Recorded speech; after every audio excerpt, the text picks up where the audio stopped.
kita edit itu. Iya benar. Assalamualaikum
Bismillahirrahmanirrahim.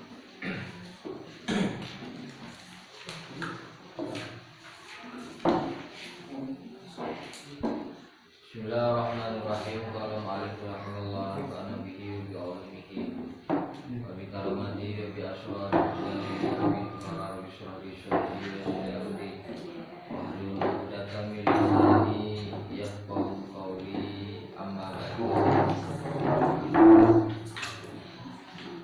Bismillahirrahmanirrahim. Bismillahi kelawan nyebut asmane Gusti Allah.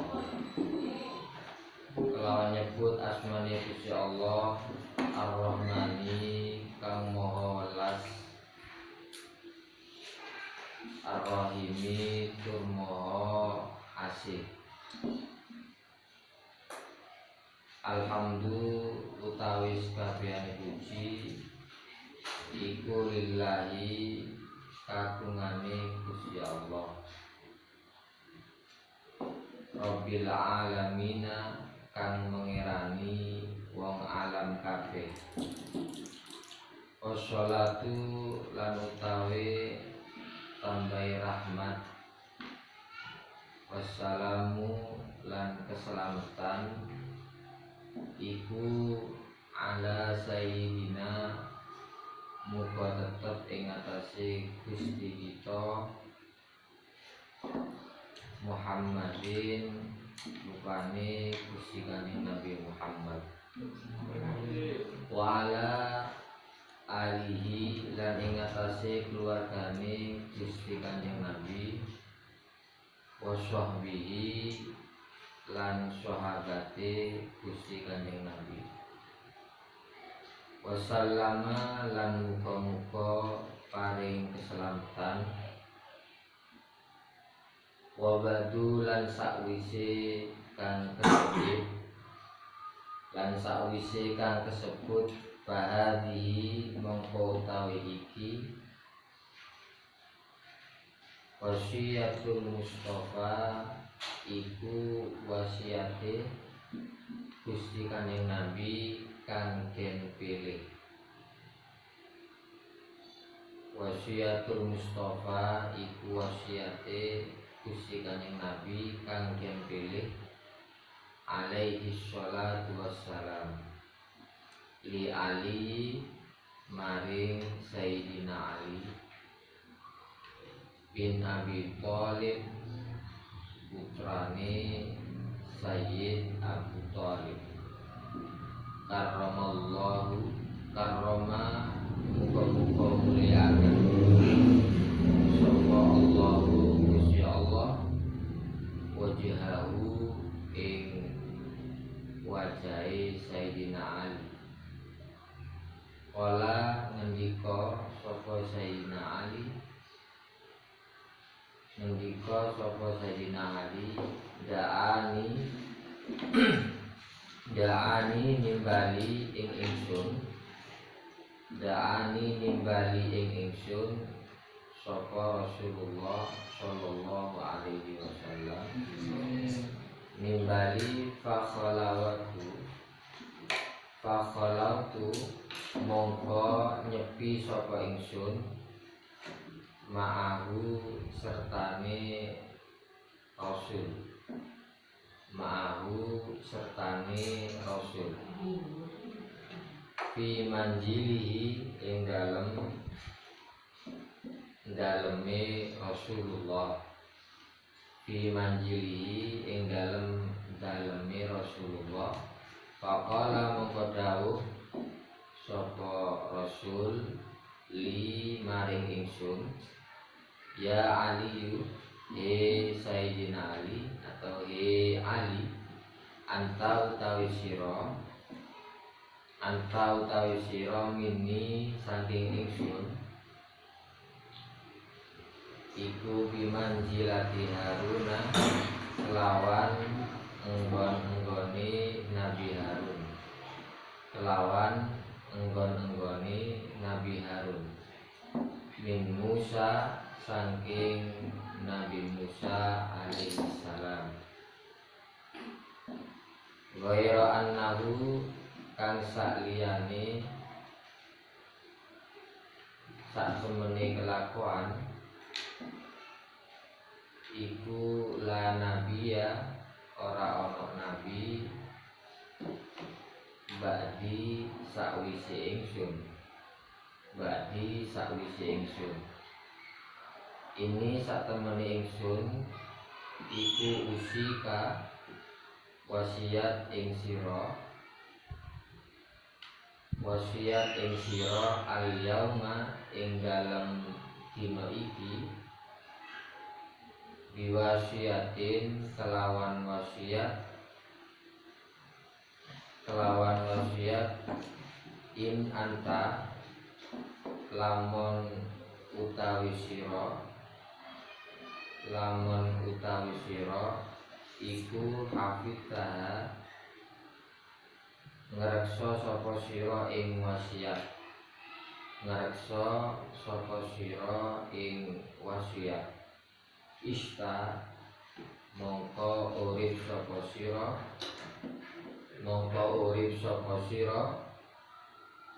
hamidan hale den puji, hamidan hale den puji. Wa muta lan mati sapa sira syahidan hale mati syahid, hale mati syahid. Wa ba'atsaka lan nangiaken ing sira sapa Allahu Gusti Allah, sapa Allahu Gusti Allah, yaumal qiyamati ing dalem dina kiamat, ing dalem dina kiamat.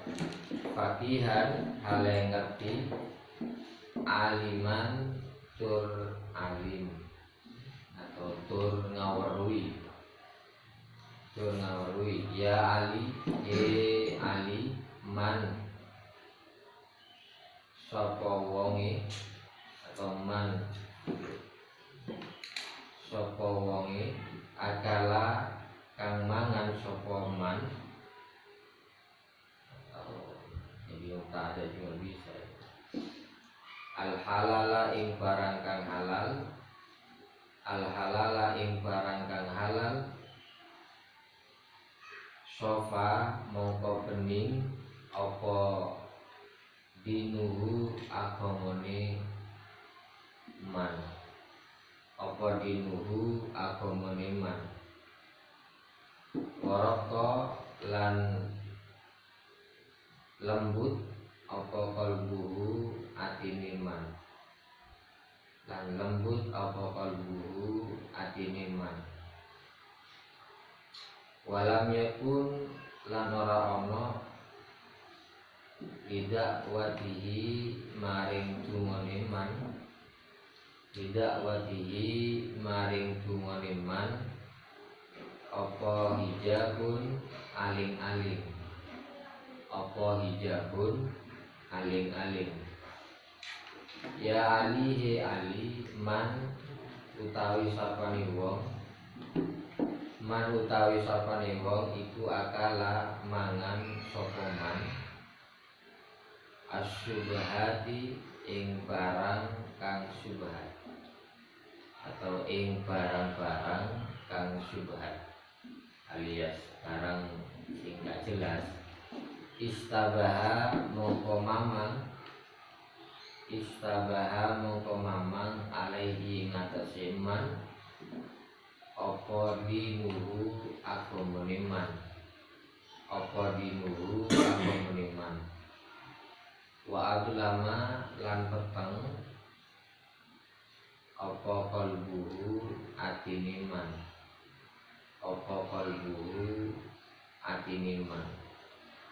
wa man lan utawi sapane wong iku akala mangan sapa man al harama ing barang kang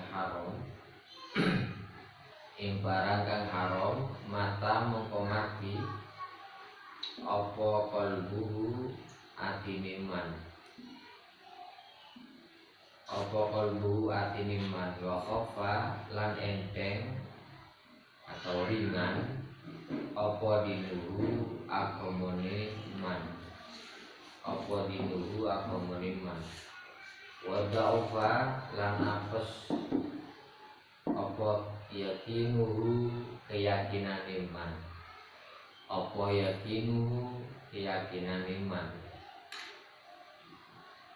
wa hajaba lan ngaling-ngalingi lan ngaling-ngalingi sapa Allahu Gusti Allah dakwatahu ing tumone man wa qallat lan setitik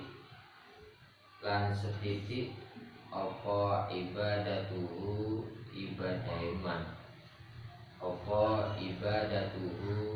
ibadai man. Bismillahirrahmanirrahim. Kita kali ini kita akan membahas bersama kajian tentang kitab Wasiyatul Mustafa. Kitab ini termasuk kitab yang sangat populer di kalangan pesantren, para kiai, para ustadz dimanapun berada. Lebih-lebih di bulan Ramadan, ya. Karena di bulan Ramadan ini termasuk bulan yang sangat dinanti semua umat di seluruh dunia.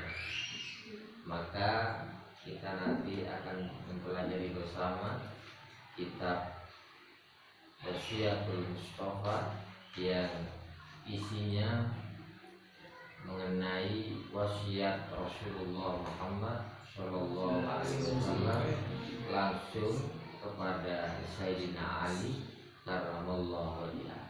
Mudah-mudahan kita semua nanti mempelajari kitab ini mendapatkan barokah, mendapatkan manfaat, tentunya ilmu yang manfaat dan barokah. Amin Allahumma amin. Diawali dari kata bismillah. Semua pengarang kitab pasti tidak lepas dengan kalimat bismillah. Kalimat bismillah ini termasuk awal dari sesuatu yang pada akhirnya mendapatkan keberkahan.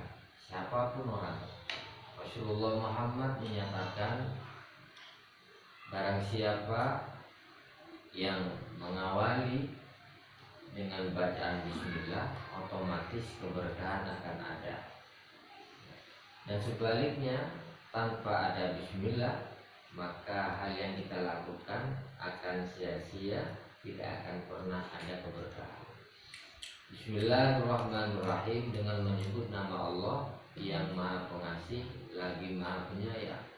Allah senantiasa sifat rahmannya selalu ada kepada siapapun yang di situ hambanya, pasti sifat rahmannya Allah ada.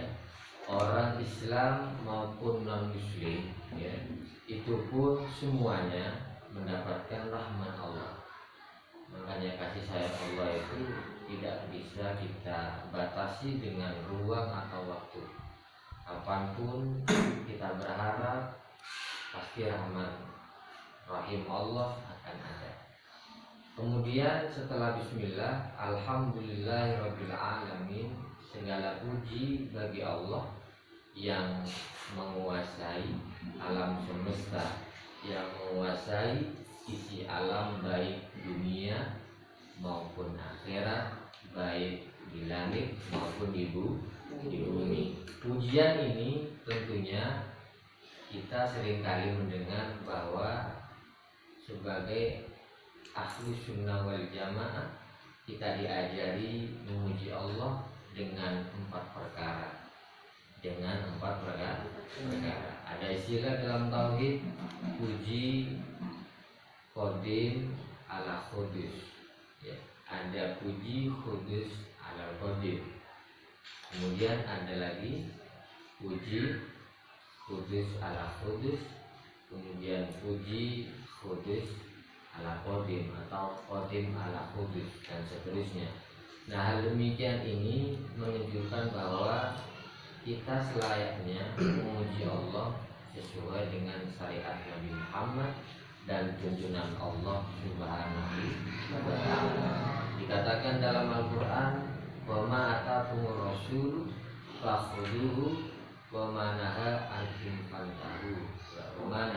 anhu fantahu." Apapun yang datang kepadamu dari Rasulullah, maka ambillah, dan apapun yang datang dari Rasulullah itu sebuah larangan, maka tinggalkan. Kemudian setelah pujian itu disampaikan oleh pengarang kitab ini, kemudian sholawat kepada Rasulullah tidak lupa. Wassalatu wassalamu ala sayyidina Muhammad wa ala alihi washabihi wasallam. Sholawat atas Nabi Muhammad, keluarganya, kemudian para sahabatnya. Wa ba'du, fahadihi wasiyatul Mustafa alaihi salatu wassalam li Ali bin Abi Thalib karramallahu wajhah. Setelah bismillah dan pujian kepada Allah dan sholawat kepada nabinya Allah, yaitu Nabi Muhammad, maka dikatakan kitab ini diberi nama Wasiyatul Mustafa. Wasiat itu adalah pesan-pesan yang baik. Sampean meni-meni punya putra, punya putri, punya murid, baik laki-laki perempuan, kita mengatakan hal-hal yang baik, maka itu bisa dikatakan wasiat. Nah, wasiatnya ini super luar biasa. Yang memberi wasiat adalah manusia pilihan Allah, manusia yang paling terbaik dan umat yang paling terbaik, yaitu Sayyidina Ali.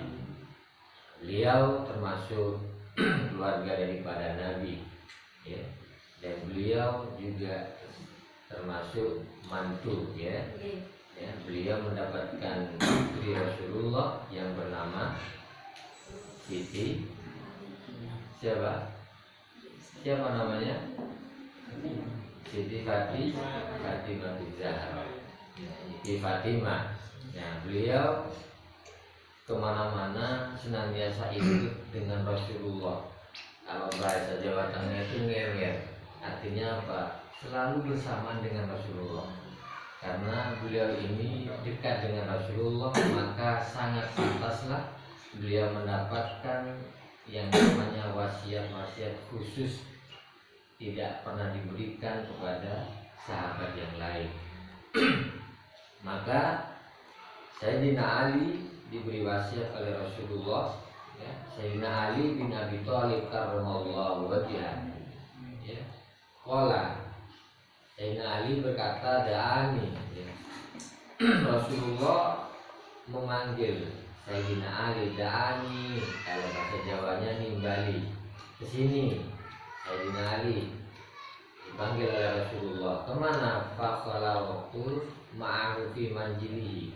Dipanggillah Sayyidina Ali ke tempat yang sepi. Kalau bahasa pondok itu mungkin khalwat, ya, tempat yang sepi. Pada sepi, kemudian beserta dengan Rasulullah fi manjilihi, menuju dalam Rasulullah. menuju rumah Rasulullah. Faqala li, kemudian Rasulullah berkata li kepada Sayyidina Ali, ya Ali, anta minni bimanzilati Haruna min Musa alaihi salam, bahwa kamu ini denganku ya, seperti Nabi Harun dan Nabi Musa. Artinya apa? Nabi Musa itu termasuk bagian Nabi Allah. Nabi Harun juga nabinya Allah. Ya, kabar cerita bahwa Nabi Harun, Nabi Musa itu juga masih bersaudara, dan Nabi Harun tidak diberi kelebihan seperti Nabi Musa. Nabi Musa begitu. Ya, kalau Nabi Musa ini diberi kelebihan oleh Allah, termasuk dalam Al-Quran, yaitu Nabi yang pernah didhawuhi langsung oleh Allah. Wa kallamallahu Musa taklima. Kalau Nabi Harun ini adalah Nabi yang kalau bahasa Pasuruan itu mungkin pelat. Apa bahasanya itu? Iya. Kalau bahasa Sidoarjo itu namanya cedul nggak salah. Iya, pelat ya. Nah ini kemudian mungkin bisa dikatakan Nabi Musa ini adalah juru bicaranya Nabi Harun. Nah, jadi Nabi Muhammad SAW ini katakanlah Sayyidina Ali juru bicaranya Nabi Muhammad. Artinya apa? Wasiat-wasiat ini disampaikan kepada Sayyidina Ali sebagaimana posisinya menempati seperti Nabi Harun dan Nabi Musa alaihissalam. Ghairu annahu la nabiyya ba'di, dikatakan bahwa aku nabi yang paling akhir, tidak akan pernah ada nabi setelah Nabi Muhammad. Itu pernyataan langsung kepada siapa? Sayyidina Ali. Makanya kok ono wong ngaku-ngaku 2023 ngaku nabi, wah jangan percaya. Ya, nabi itu tidak mudah diangkat sebagaimana pengangkatan bupati, sebagaimana pengangkatan kepala desa. Nabi itu adalah orang yang dalam kandungan dan di zaman azali sebelum terbentuk sudah dicetak oleh Allah sebagai utusan atau nabinya Allah. Kok orang dicetak kayak metu, gitu? Cetak kayak fotokopi nggak masalah, ya. Kalau diangkat sebagai pimpinan sebuah kota, kabupaten, masuk akal. Tapi kalau Nabi adalah orang yang diangkat menjadi pimpinan dan itu mewakili apa yang diperintahkan oleh Allah dan menyebarkan risalah Rasulullah, yang menyebarkan risalah Allah. Ya, kalau Nabi ada waktu tahun berapa itu mengakui, ada yang mengaku malaikat Jibril katanya. Tapi kenyataan ditangkap oleh polisi. Ada yang mengaku Nabi. Siapa namanya? Gulam. Siapa namanya itu? Pokoknya ada gulamnya belakangnya itu. Itu ngaku Nabi katanya. Katanya tadi malam sempat Mi'raj katanya. Dan di situ ada batu juga. Wah, luar biasa ini. Luar biasa bohongnya. Makanya tolong kita sebagai santri, sebagai penerus pewaris para ulama, pewaris para salafus saleh, maka akidah-akidah yang seperti itu kita pelajari dengan benar. Jangan sampai kita mempelajari akidah yang di luar Ahlussunnah wal Jamaah. Karena di luar sana sekarang banyak aliran-aliran yang mengakui mereka yang paling benar. Ya. Mereka mengakui yang paling benar.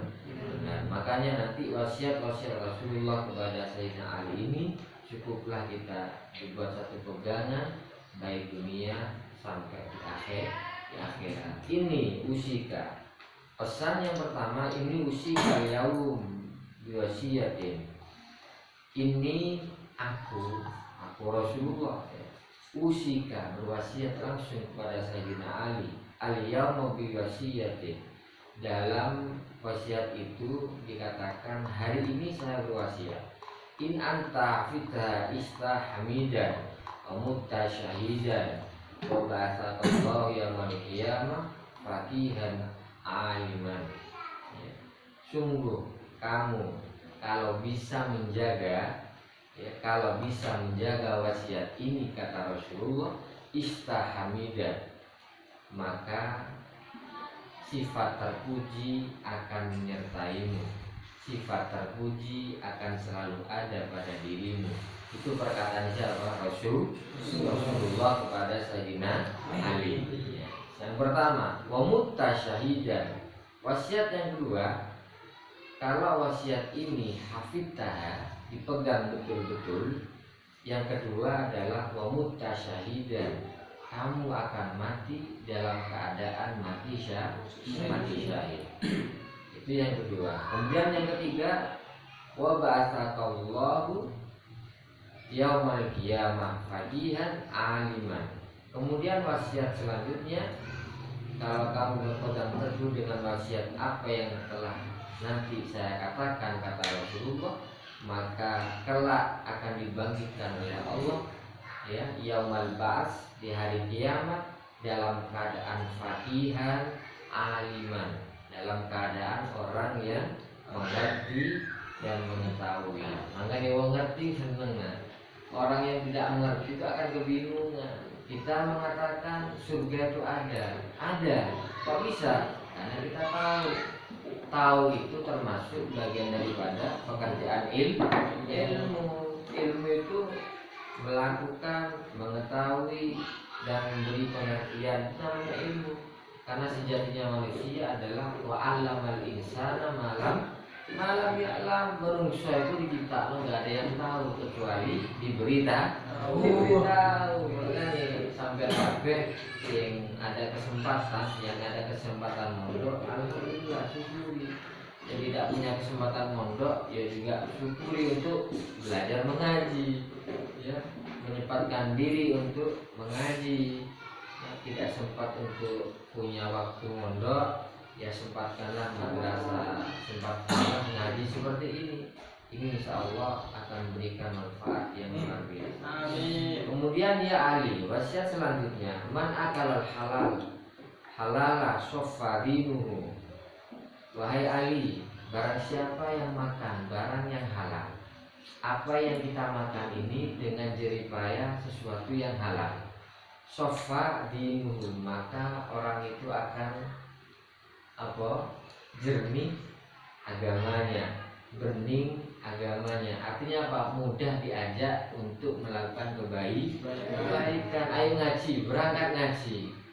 Bisa jadi apa? Yang kita makan adalah sesuatu yang halal. Yang halal itu dampak daripada perkara yang dimakan.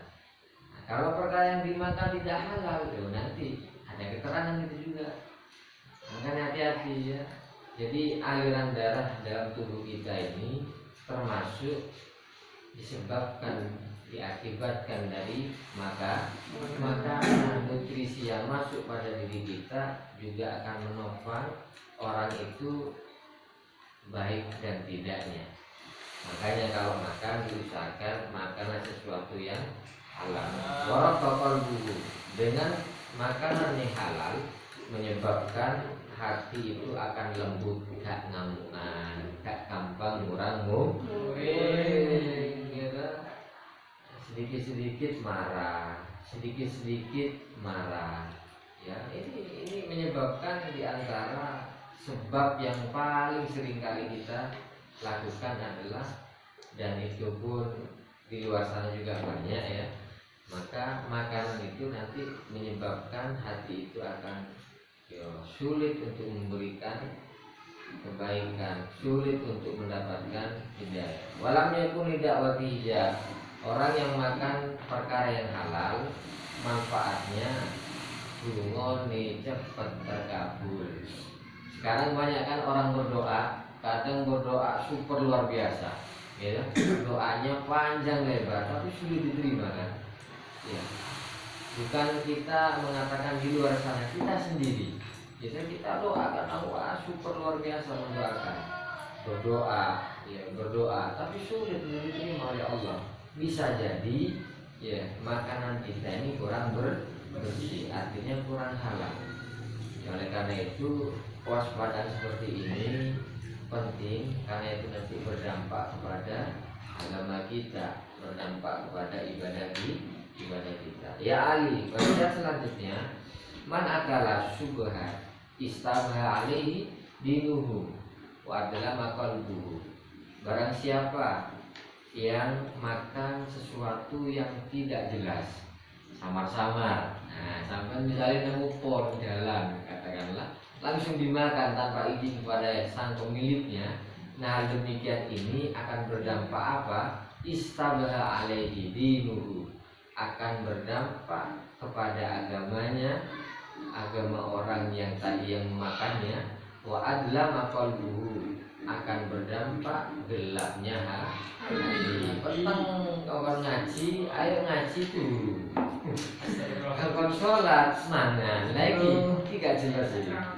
Ini bisa dikatakan sering memakan hal-hal yang tidak jelas. Ya. Jangan pernah kita membuat dalil seperti anak pesantren pada umumnya. Pasti ridho koncoku, ya belum tentu. Nah, kalau yang dimakan adalah makanan satu-satunya dan itu menopang laparnya bisa hilang, makan itu malah dimakan sama sampean. Ya, berdosa kita, ya berdosa, ya barang gak jelas. Makanya wong lek gak jelas-jelas itu biasanya sering kali memakan makanan yang subhan. Jadi subhan itu adalah bainal halal wal haram, di tengah-tengah. Ya, di tengah-tengah. Nah, maka itu semua akan menyebabkan agama kita apa tadi, diajak kebaikan sulit, diajak baca sholawat malah tidur, diajak ngaji malah makan, dan seterusnya. Adalah maqalbu, kemudian gelapnya hati. Nah, waman akalal haram mata qalbu wa khawfa dinu wa dha'ufa yaqinu. Barang siapa yang makan sesuatu yang haram, barang yang kita makan hasil yang tidak halal, mungkin pernah hasil dari mungkin permainan atau judi dan apapun itulah permainannya, maka mata qalbuhu, barang yang dihasilkan dari yang tidak halal, maka hati itu akan mudah mati. Wa khaffa dinuhu, ya, wa khaffa dinuhu wa da'ufa yaqinuhu, dan agama itu dianggap ringan. Sholat mas, boten. Sholat belum tentu masuk surga Ustaz, bukan? Dianggap ringan. Ya, orang yang nggak sholat bisa makan, dan yang sholat pun juga menganggap ringan. Lah orang demikian ini biasanya, ini kitab yang mengatakan biasanya adalah seringkali makan perkara yang haram. Dampaknya mudah meringankan aturan agama. Ya, wasofa dinu, wadaufa yakinu, dan lemah keyakinannya. Yakin bahwa orang meninggal itu pasti mati. Bener ya? Bener ya? Benar, kalau hidup pasti akan mengalami kematian. Yakin demikian, tapi mereka tidak yakin mempersiapkan diri untuk kematian.